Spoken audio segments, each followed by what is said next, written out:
What about the single person who is sick and doesn't have any family nearby to look after them? Is someone from the church going to come and bring them a meal?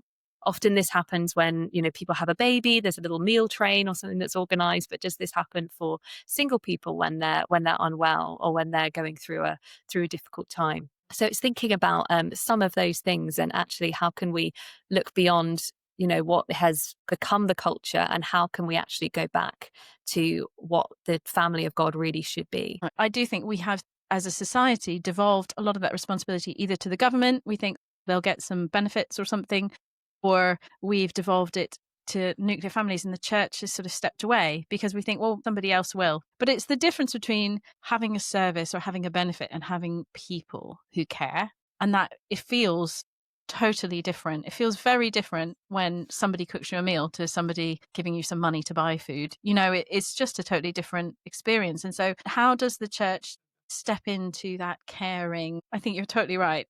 We care for those we think are poor or can't afford it. The church will be like, oh, that's a mercy ministry. But the community care, I think singles can fall through the gap because they may have money, they may have a job, they may be able to care for themselves.